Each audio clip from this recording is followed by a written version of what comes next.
যদি ভালো করে দেখেন যে অন্য সব ধর্মগ্রন্থ এগুলো কি আসলে মহান স্রষ্টার বাণী? বাইবেল এটাকে ঈশ্বরের বাণী বলা যায় কিনা? আমরা বিশ্বাস করি ইঞ্জিলে যে ওহিটা নাজিল হয়েছিল ঈসা আলাইহিস সালামের উপর। এই বাইবেল যেটা এখন খ্রিস্টানরা মানে, এটাকে আমরা আল্লাহর ওহী বলে মনে করি না। এই বাইবেলের কিছু কথা ঈশ্বরের বাণী, এতে পয়গম্বরদের বাণীও আছে, আর পাশাপাশি ঐতিহাসিকদের বাণীও আছে, আর পর্নোগ্রাফিও আছে। এ পুরোপুরি ঈশ্বরের বাণী নয়। আর এজন্য খ্রিস্টান পণ্ডিতরা বাইবেলের পরিবর্তন করেই যাচ্ছেন। আমরা ঈসা আলাইহিস সালামকে দেয়া ওহীকে বিশ্বাস করি, তবে বর্তমানের বাইবেলটা এখন সেই ওহী নয়। এখানে সেই ওহীর কিছু অংশ থাকতে পারে। সত্যি অংশটা আমরা কিভাবে পরীক্ষা করব? আমরা পরীক্ষা করব ফুরকান দিয়ে। সেই ফুরকান হলো পবিত্র কোরআন। একইভাবে মুহাম্মদ সাল্লাল্লাহু আলাইহি সাল্লামের আগে যত নবী এসেছেন তাদের যদি ভালোভাবে দেখেন, পবিত্র কোরআন নাজিল হওয়ার আগে যত কিতাব এসেছে, এই সবগুলো কিতাব আর এই সব নবী রাসূলগণ এসেছিলেন শুধু তাদের সম্প্রদায়ের জন্য, আর তাদের দেয়া নির্দেশগুলো ছিল তখনকার নির্দিষ্ট একটা সময়কালের জন্য। আর পবিত্র কোরআনের সূরা ইমরানের 49 নম্বর আয়াতে আছে যে ঈসা আলাইহিস সালাম তিনি এসেছিলেন শুধু বনী ইসরাইলের জন্য। কথাটা আবার আছে সূরা সাফের 6 নম্বর আয়াতে উল্লেখ আছে যে ঈসা আলাইহিস সালাম মরিয়মের পুত্র, তিনি এসেছেন শুধু বনী ইসরাইলের জন্য, ইসরায়েলের সন্তানদের জন্য। এই একই কথা বলা হয়েছে বাইবেলে গসপেল অফ ম্যাথিউ 10 নম্বর অধ্যায়ের 5 ও 6 অনুচ্ছেদে। যীশু খ্রিস্ট তার শিষ্যদের বলছেন, তোমরা জেন্টাইলদের পথ অনুসরণ করো না। এই জেন্টাইল কারা? যারা ইহুদি নয়, হিন্দু আর মুসলিমরা। তোমরা জেন্টাইলদের পথ অনুসরণ করো না, বরং তোমরা ইসরায়েলবাসীদের দৃষ্টান্ত অনুসরণ করো। তার মানে তিনি এসেছিলেন শুধু ইসরায়েলবাসীদের জন্য। ঈসা আলাইহিস সালাম বলেছেন, এটা আছে গসপেল অফ ম্যাথিউ 15 নম্বর অধ্যায় 24 অনুচ্ছেদে, যে আমাকে পৃথিবীতে পাঠানো হয়েছে শুধুমাত্র ইসরায়েলবাসীকে পথ দেখানোর জন্য। তাহলে সকল নবী আর সব আসমানি কিতাব নাম দিয়ে পবিত্র কোরআনে মাত্র 4টার কথা বলা হয়েছে। তবে আরো অনেক কিতাব রয়েছে আল্লাহ সুবহানাহু ওয়া তাআলার, যেমন সুফে ইব্রাহিম, এরকম আরো অনেক কিতাব। তবে পবিত্র কোরআনের আগে যে কিতাবগুলো এসেছে আর নবী মুহাম্মদ সাল্লাল্লাহু আলাইহি ওয়াসাল্লামের আগে যেসব নবী রাসূল এসেছেন, তারা এসেছিলেন শুধু তাদের সম্প্রদায়ের জন্য আর একটা নির্দিষ্ট সময়কালের জন্য। কিন্তু আমাদের নবীজি মুহাম্মদ সাল্লাল্লাহু আলাইহি ওয়াসাল্লামের ব্যাপারে পবিত্র কোরআন বলছে, সূরা আম্বিয়ার 107 নম্বর আয়াতে উল্লেখ আছে, ওয়ামা আরসালনাকা ইল্লা রাহমাতাল লিল আলামিন, আমি তো তোমাকে প্রেরণ করেছি কেবল পুরো মানব জাতির রহমত হিসেবে, পুরো বিশ্বজগতের রহমত হিসেবে, বিশ্বজগতের সবার রহমত হিসেবে।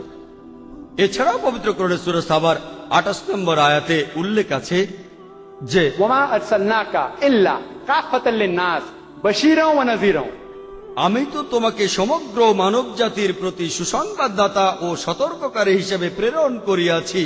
কিন্তু অধিকাংশ মানুষই এই কথাটা জানে না।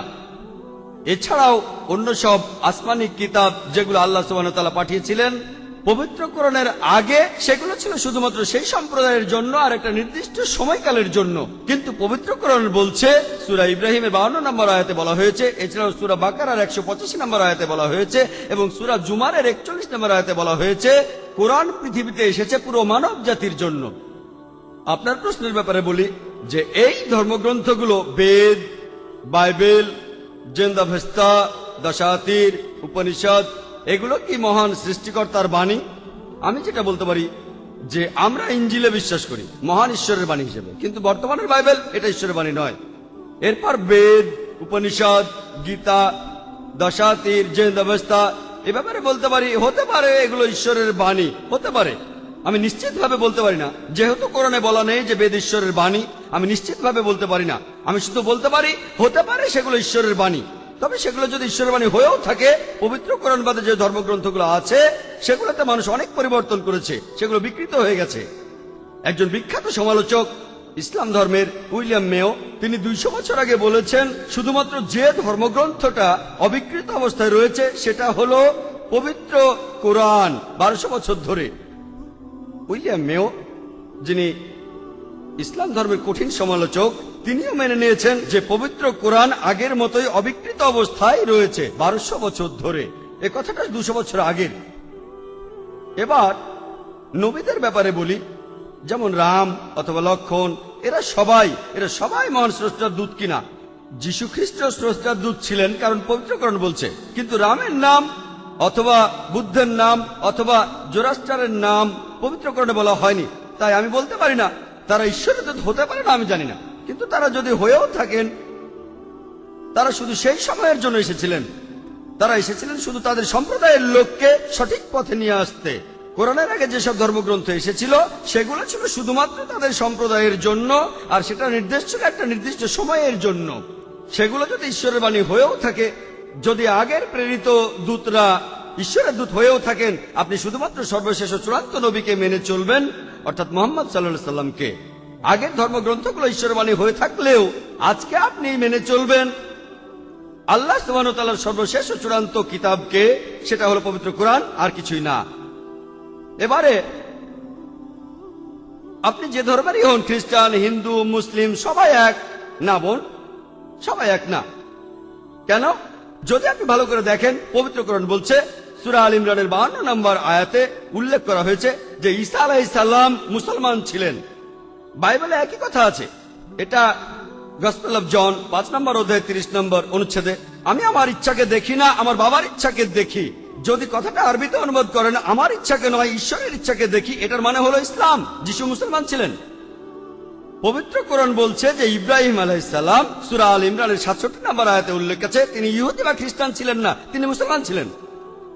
তাই আজকে যদি কোনো ধর্মকে বেছে নিতে চান, পবিত্র কোরআনের সূরা আল ইমরানের 19 নম্বর আয়াতে উল্লেখ করা হয়েছে, ইন্নাদ-দীনা ইনদাল্লাহিল ইসলাম। একমাত্র যে ধর্মটা, যে দিন আল্লাহর কাছে গ্রহণযোগ্য, সেটা ইসলাম। যদিও অনেক ধর্ম এক ঈশ্বরে বিশ্বাসের কথা বলছে, এক ঈশ্বরে বিশ্বাস করাটাই এখানে যথেষ্ট নয়। আপনাকে বিশ্বাস করতে হবে তাওহীদ, আপনাকে আল্লাহ সুবহানাহু ওয়া তাআলার ইবাদত করতে হবে। এজন্য পবিত্র কোরআনে আবার বলা হয়েছে, সূরা আল ইমরানের 85 নম্বর আয়াতে বলা হয়েছে, যদি তোমাদের কেউ ইসলাম বাদে অন্য কোনো দিন গ্রহণ করে, আল্লাহ তাআলার কাছে আত্মসমর্পণ না করে, সেটা কখনো কবুল করা হবে না, এবং আখিরাতের দিনে সে হবে ক্ষতিগ্রস্তদের একজন। আশা করি উত্তরটা পেয়েছেন। আসসালামু আলাইকুম, আমার নাম আজম খান। আমি পেশায় একজন মেকানিক্যাল ইঞ্জিনিয়ার। প্রথমে আপনাকে অভিনন্দন জানাই আজকের অসাধারণ লেকচারের জন্য। আমার প্রশ্নটা হলো, পানি জিনিসটাকে পৃথিবীর বিভিন্ন ভাষায় বিভিন্ন নামে ডাকা হয়। যেমন ইংরেজিতে হলো ওয়াটার, হিন্দিতে বলে পানি, তামিল ভাষায় বলে টানি। একইভাবে যদি ঈশ্বরকে ডাকা হয় রাম নামে অথবা যিশু নামে, সেটা কি ঈশ্বর হবে না? ভাই, আপনি প্রশ্ন করলেন যে পানি শব্দটাকে বিভিন্ন ভাষায় যদি বলি, ইংরেজিতে ওয়াটার, হিন্দিতে বলি পানি, তামিল ভাষায় টানি, একইভাবে ঈশ্বর একজন, সেই একজন ঈশ্বরকে যদি বলি রাম বা যীশু খ্রিস্ট বলে ডাকতে পারি কিনা, আমার মতামত কি? আমার লেকচার আমি আগেও বলেছি, পবিত্র কোরআনে সূরা ইসরার 110 নম্বর আয়াতে উল্লেখ করা হয়েছে, ওয়ালিদুল্লাহ আবিদুর রহমান আয়ামা তাদু ফালাউল আসমাউল হুসনা। বলো তোমরা আল্লাহ নামে ডাকো বা রহমান নামে ডাকো, তোমরা যে নামে তাকে ডাকো না কেন, সকল সুন্দর নামগুলি তো আল্লাহরই। আপনারা আল্লাহ সুবহানাহু ওয়া তাআলাকে যে কোনো নামে ডাকতে পারেন, তবে সেটা হবে একটা সুন্দর নাম। এই নামটাতে আপনার মনে কোনো ছবি ভেসে উঠবে না, সে নামটার ভেতরে ঈশ্বরের গুণাবলী থাকবে। এছাড়াও পবিত্র কোরআনে সূরা তাহার 8 নম্বর আয়াতে উল্লেখ আছে, সূরা আরাফের 180 নম্বর আয়াতে উল্লেখ আছে, এবং সূরা হাশরের 24 নম্বর আয়াতে উল্লেখ করা আছে, বলা হয়েছে সবচেয়ে সুন্দর নাম সেগুলো তো আল্লাহ। আপনি যে কোনো নামে ডাকতে পারেন, তবে সেই নামে মনে কোনো ছবি ভেসে উঠবে না। আপনি তখন বললেন যে পানিকে বিভিন্ন জায়গায় বিভিন্ন নামে ডাকা হয়, আমিও সেটা জানি।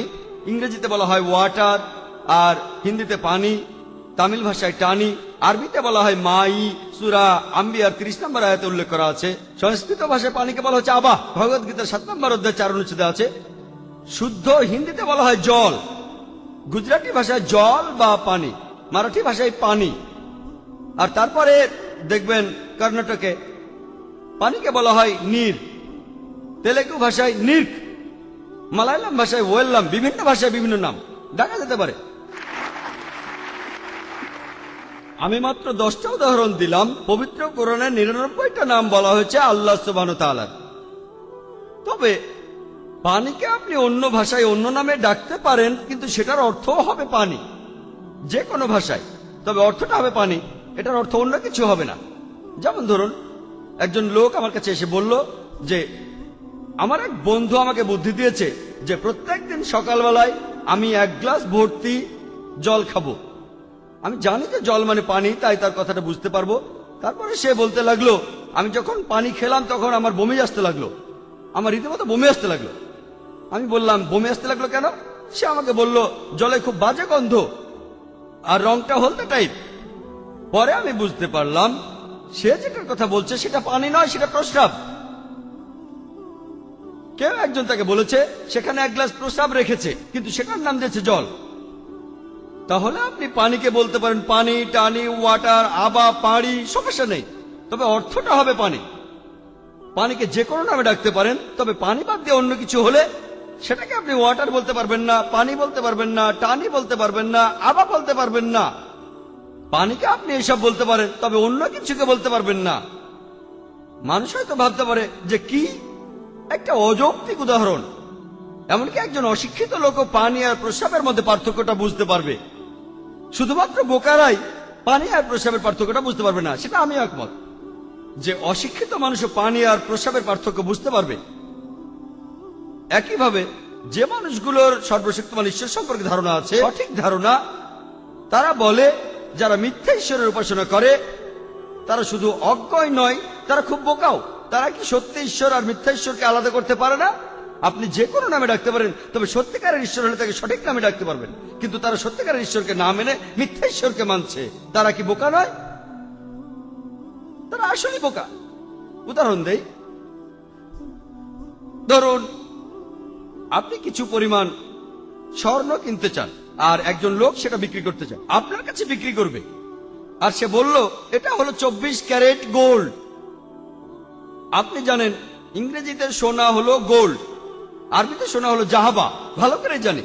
কিন্তু যদি আপনি জানেন সোনা এর ইংরেজি হলো গোল্ড, তারপরেও কিন্তু আপনি সেখানেই কিনে ফেলবেন না। আপনি পরীক্ষা করবেন যে সেই সোনা লোকটা বলছে 24 ক্যারেট গোল্ড আসলে 24 ক্যারেট গোল্ড কি না, না দেখে কিনে ফেলবেন না। কি করবেন? স্বর্ণকারের কাছে যাবেন আর পরীক্ষা করবেন সেটা আসলেই 24 ক্যারেট সোনা কিনা। তারপর পরীক্ষা করবেন কষ্টি পাথর দিয়ে। আমি আমার লেকচার আগেও বলেছি কষ্টি পাথরের কথা। স্বর্ণকার বলল এটা নকল, যদিও সেটা চকচক করছে, তবে চকচক করলেই সবকিছু সোনা হয় না। আপনি কেনার আগে পরীক্ষা করবেন সেই সোনা সেটা আসলেই সোনা কিনা। কেন? কারণ টাকা দিয়ে কিনবেন আর আপনি ঠকতে চান না। আপনি যদি ঠকেন 1000 টাকা, 10,000 টাকা, টাকার দাম আছে, তাহলে এই কাজটাই করেন।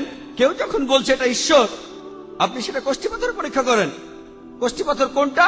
সূরা ইখলাস 1 নম্বর আয়াত থেকে 4 নম্বর আয়াতে বলছে কুল হু আল্লাহু আহাদ, বলো তিনি আল্লাহ এক অদ্বিতীয়, আল্লাহুস সামাদ, আল্লাহ চিরস্থায়ী ও অবিনশ্বর, লাম ইয়ালিদ ওয়া লাম ইউলাদ, তিনি জন্ম দেননি, জন্ম নেননি, ওয়া লাম ইয়াকুল লাহু কুফুয়ান আহাদ, তাহার সমতুল্য কেউ নাই। তাই যদি কেউ বলে এটা ঈশ্বর, আপনি প্রথমে পরীক্ষা করেন কষ্টি পাথর দিয়ে যে তিনি আসলে ঈশ্বর কিনা।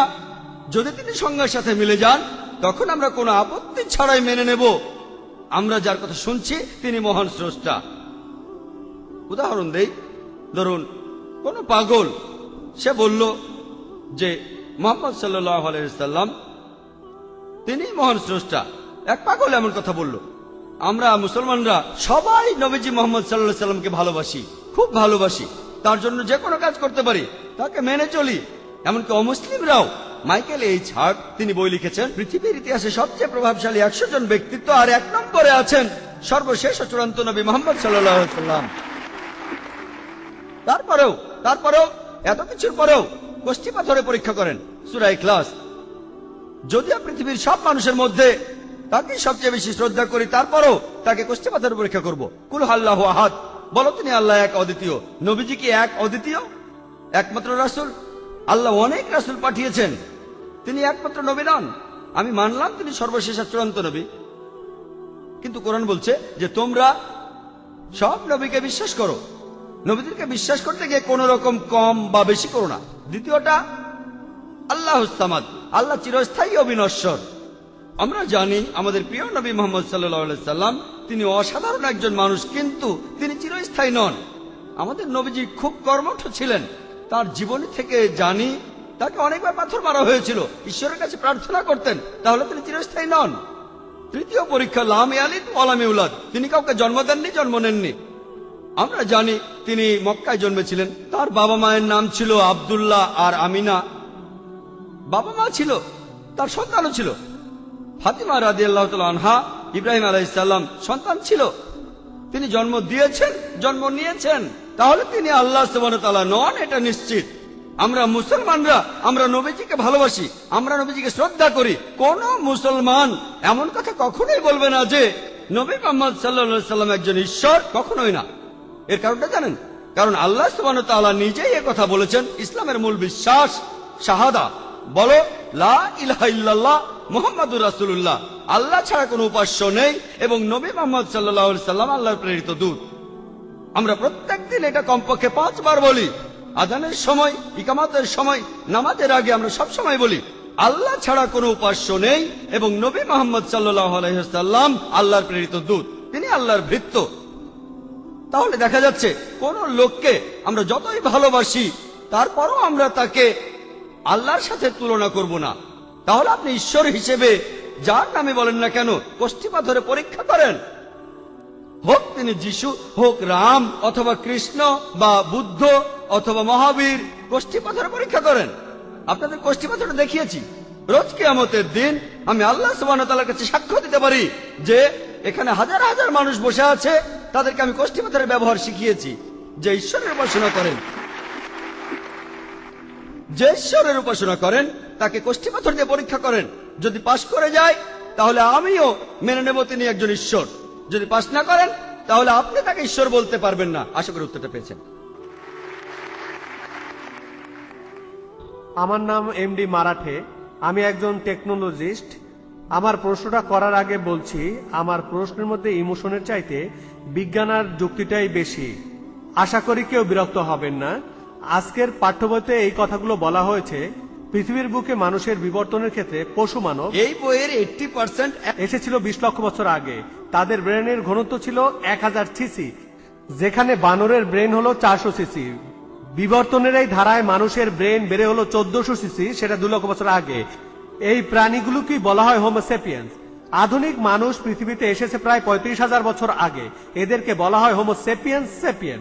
নিরীবিজ্ঞানীরা এমন কথাই বলেন যে মানুষ জাতি কথা বলা শুরু করেছে আজ থেকে 50,000 বছর আগে। আমার প্রশ্নটা হলো, মানুষের এই বিবর্তনের মধ্যে ঈশ্বরের ধারণা কবে থেকে আসলো আর কি উদ্দেশ্যে? 2 নাম্বার, আমরা এখন বিজ্ঞানের কল্যাণে একথা জানি। শুধুমাত্র একটা প্রশ্ন। এই প্রশ্নটাও আসলে প্রাসঙ্গিক। ছোট করে বলি, উত্তরটা বড় হবে না, প্রশ্নটা একটু যা বড় প্লিজ। ঠিক আছে, বলুন। আমরা এখন বিজ্ঞানের কল্যাণে মানুষ সহ সব প্রাণীর ক্লোন বানাতে পারি। আমরা এখন ইচ্ছামতো চারিত্রিক বৈশিষ্ট্য দিয়ে প্রাণী সৃষ্টি করতে পারি,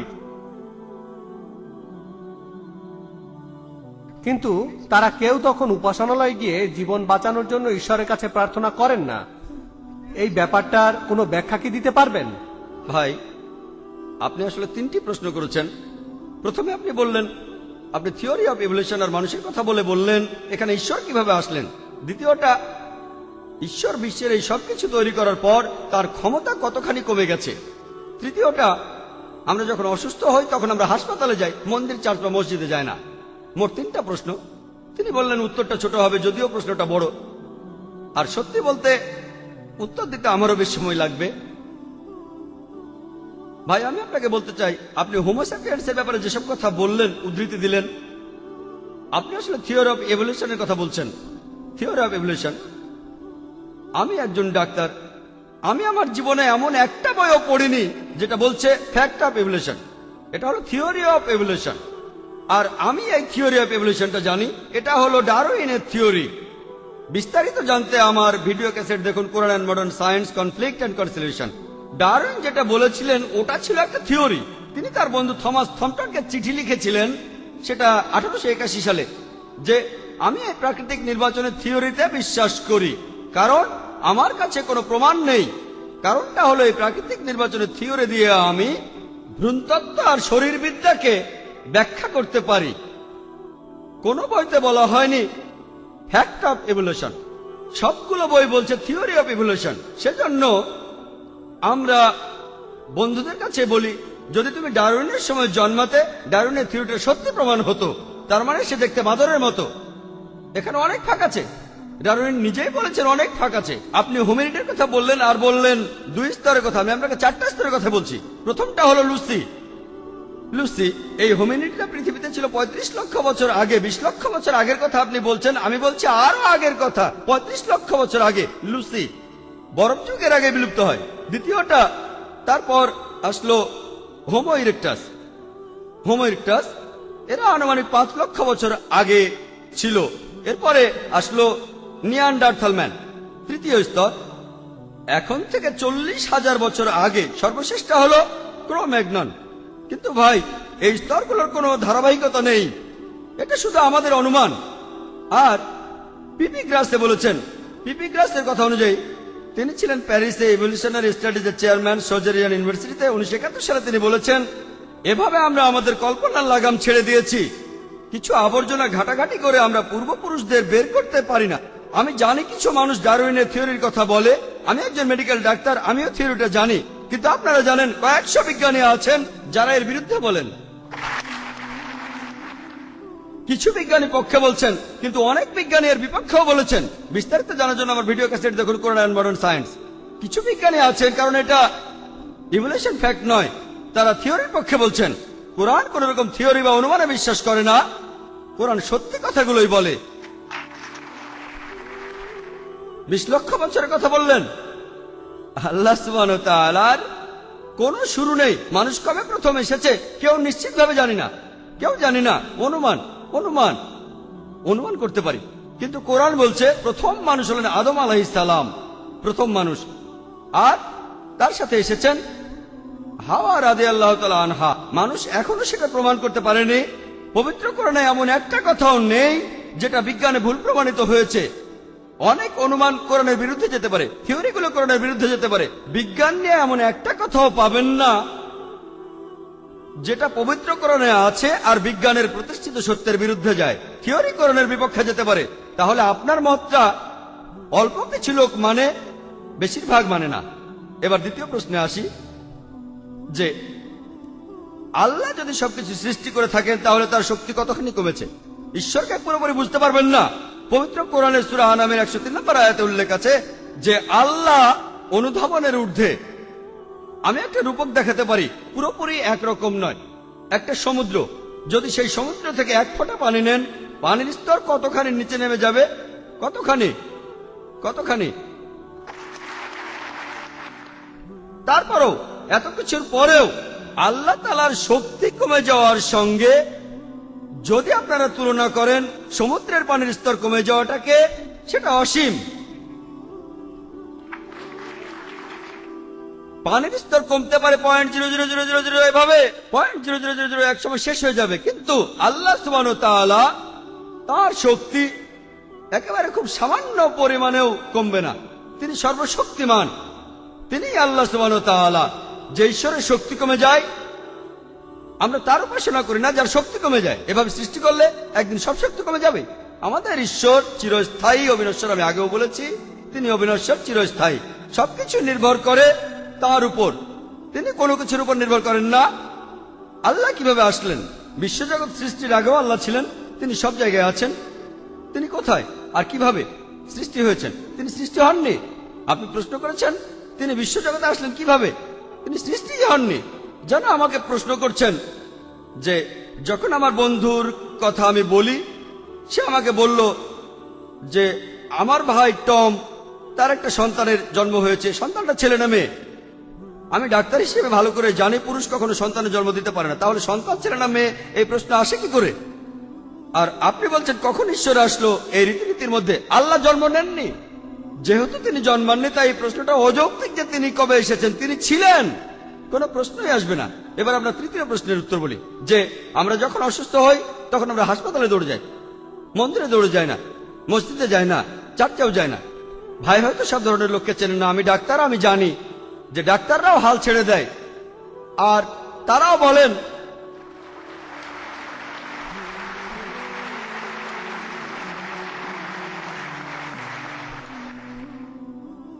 এই ডাক্তাররাও বলেন একমাত্র তিনিই সুস্থ করেন।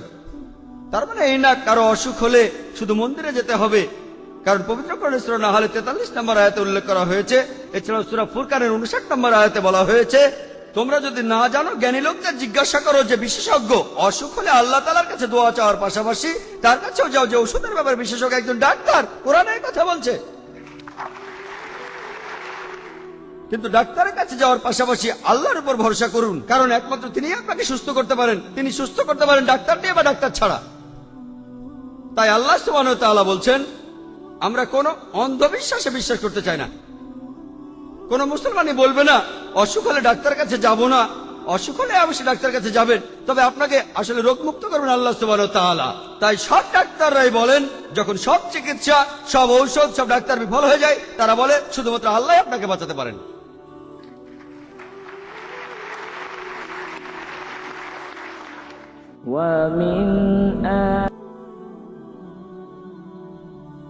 আসসালামু আলাইকুম ভাই, আমি ডাক্তার তামারা আরা।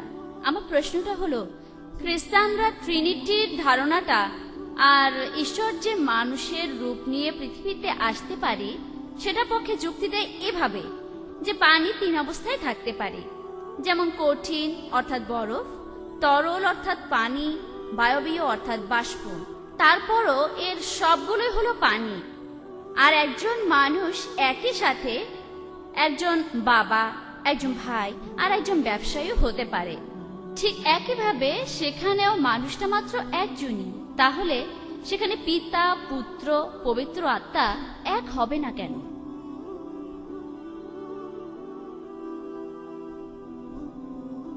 বোন, আপনি প্রশ্ন করলেন ট্রিনিটির ব্যাপারে, খ্রিস্টানরা যে ট্রিনিটিতে বিশ্বাস করে, পিতা, পুত্র, পবিত্র আত্মা।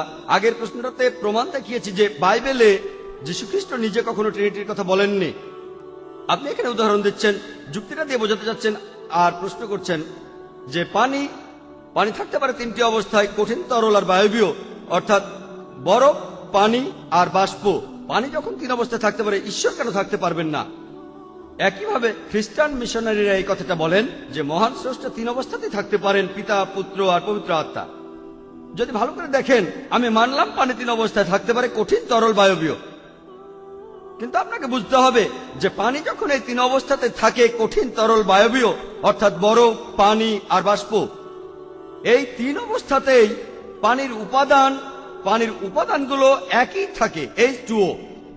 এটা যখন বরফ থাকে তখনও এটার উপাদান থাকে H2O, যখন এটা পানি তখনও H2O, যখন এটা বাষ্প তখনও H2O। এটা বরফ হোক, এটা পানি হোক আর বাষ্পই হোক, উপাদান H2O। এটা খুবই ইম্পর্টেন্ট। এবার আসুন ট্রিনিটিকে এর সাথে মিলিয়ে দেখি। পিতা, পুত্র, পবিত্র আত্মা, এই 3 অবস্থায় আপনি বললেন তর্কের খাতিরে মেনে নিলাম, কিন্তু এই 3টা জিনিস যা দিয়ে বানানো হয়েছে, পিতা, পুত্র অর্থাৎ যীশুখ্রিস্ট, ঈসা মসিহ আর পবিত্র আত্মা কি এক? আমরা খুব ভালো করে জানি যে মানুষের শরীরে রক্তমাংস থাকে, কোন আত্মা আর ঈশ্বরের রক্তমাংসে শরীর থাকে না। মানুষের খাওয়ার দরকার হয়, মহান সৃষ্টিকর্তার খাওয়ার প্রয়োজন হয় না। আর যীশুখ্রিস্ট নিজের মুখেই এই কথাটা বলেছেন। এটা আছে গসপেল অফ লুকে 24 নম্বর অধ্যায়ের 39 থেকে 43 অনুচ্ছেদে, যে আমার হাত আর পা দেখো, এটা তো আমি নিজেই, আমাকে স্পর্শ করে দেখো, কারণ আত্মার কোন রক্ত মাংসের শরীর থাকে না, তোমরা আমাকে যেমন দেখছো। তারপর যিশু তার হাত আর পা বাড়িয়ে দিলেন। তার শিষ্যরা খুব খুশি হলো। তিনি কি বোঝাচ্ছেন? তিনি আসলে কোন আত্মা নন, তিনি মহান সৃষ্টিকর্তা নন। তারপরে আরো বলা হয়েছে এখানে খাওয়ার মতো মাংস আছে। পরের অনুচ্ছেদে বলছে যিশু সেখানে ঝলসানো মাছ আর মধু খেলেন। কি প্রমাণ করার জন্য? যে তিনি ঈশ্বর। প্রমাণ করার জন্য যে তিনি ঈশ্বর নন। যীশুখ্রিস্ট নিজেই বলেছেন আত্মার রক্ত মাংসে শরীর থাকে না, যেমন আমার আছে। এটাই বোঝাতে যে তিনি আত্মা নন, তিনি সৃষ্টিকর্তা নন। দ্বিতীয় উদাহরণটা নিয়ে বলি। ব্যাপারটা এরকম, একজন লোক একই সাথে একজন বাবা, একজন ভাই আর একজন ব্যবসায়ী হতে পারে। তাহলে ঈশ্বর কেন পিতা, পুত্র, পবিত্র আত্মা হবেন না? এটা খুব ভালো উদাহরণ। আমিও একমত যে একজন লোক কারো বাবা হতে পারে, কারো ভাই হতে পারে, একই সাথে একজন ব্যবসায়ীও হতে পারে। এখানে যারা আছেন তাদের অনেকেই কারো বাবা, কারো ভাই, একই সাথে একজন ব্যবসায়ীও। কিন্তু মনে করেন সেই লোকটার বোন একটা গোপন কথা তার ভাইকে বলল, তাহলে কিন্তু লোকটার বাবার ব্যবসায়ী সত্তা সেও কথাটি জানবে, কারণ তারা আসলে মানুষ। যদি তার বোন তার কাছে কোনো গোপন কথা বলে, যে একই সাথে বাবার ব্যবসায়ী ভাই যখন কথাটা জানবে, তখন সেই লোকটার ভেতরের বাবা সত্তা আর ভেতরের ব্যবসায়ী সত্তাটা সেই গোপন কথা জানবে। কিন্তু আপনারা বাইবেলে দেখবেন, এটা আছে গসপেল অফ মার্ক 13 নম্বর অধ্যায়ের 32 নম্বর অনুচ্ছেদে বলা হয়েছে, সেই দিনের কথা, সেই সময়ের কথা কোনো মানুষ জানে না, কেউ না, এমনকি স্বর্গের দেবদূতরাও জানে না, ঈশ্বরের পুত্রও জানে না, শুধু পিতাই এটা জানেন।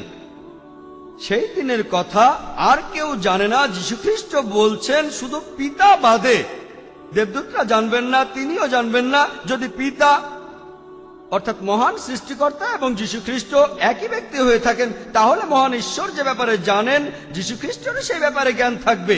এতেই প্রমাণিত হয় যে তারা এক নয়। এছাড়াও যদি ভাই মারা যায়, তার বাবার ব্যবসায়ী সত্তা মারা যাবে। যদি ভাই মারা যায়, তার সব সত্যই মারা যাবে। আর বাইবেল আমাদের বলে যে যীশুখ্রিস্ট, খ্রিস্টানরাও বলে তিনি ক্রুশে মারা গেছেন। তার মানে কি বলতে যাচ্ছেন? মহান সৃষ্টিকর্তা আর পবিত্র আত্মা মারা গেছেন।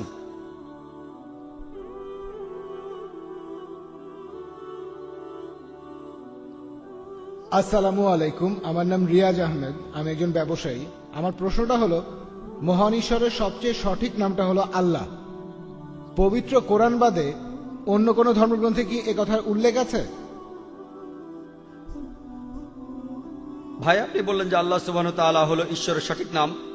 আমি আগেও বলেছি মহান সৃষ্টিকর্তার সঠিক নাম হলো আল্লাহ। এই আল্লাহ নামটা অন্য কোনো ধর্মগ্রন্থে উল্লেখ করা আছে কি না, যদি ভালো করে দেখেন, বেশিরভাগ ধর্মগ্রন্থ যেখানে সর্বশক্তিমান ঈশ্বরের কথা আছে, কোনো না কোনো ভাবে আপনি দেখবেন ঈশ্বরের একটা বিশেষণ হলো, মহান স্রষ্টার নাম হলো আল্লাহ সুবহানাহু ওয়া তাআলা।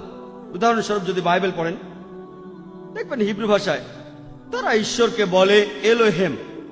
হেম শব্দটা হলো সম্মানসূচক সেমেটিক ভাষার নিয়মে। তাহলে শব্দটা আসলে এলো, এলো অর্থাৎ ঈশ্বর।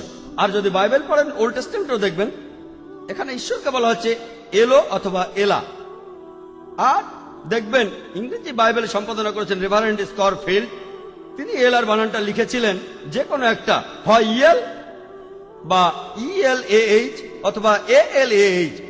উচ্চারণটা হবে এলা, এল, এলা বা এলা, ALAH। আমরা মুসলমানরা যখন ইংরেজিতে লিখি আল্লাহ, আমরা লিখি ALLAH, কিন্তু রেভারেন্ড স্করফিল্ড লিখেছেন ALAH। তারা বলে এলা, আমরা বলি আল্লাহ। আমি যখন স্কুলে ছিলাম, আমরা শিখেছিলাম TO2, DO2, জিও, জিওতে কি হবে? গু না, এটা হবে গো। আমরা শিখেছিলাম B U T but, C U T cut, NUT nut, P U T put না পুট। এটা আবার কোন ধরনের ভাষা?